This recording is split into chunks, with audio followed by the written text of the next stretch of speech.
So here is a tip for playing piano. For running, I am in my pajamas, but tip for playing piano is that sometimes if you're playing a song and you mess up, you shouldn't just slam your hands on the keyboard. You should try to keep going and you can get back on track. Like for example,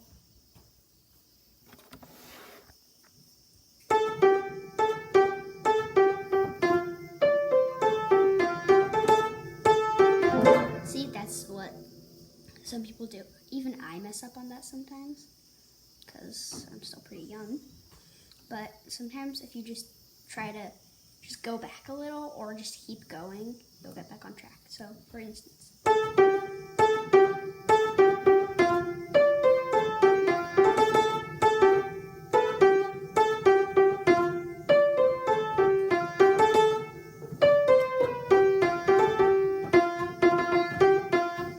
like see, I messed up a few times on that.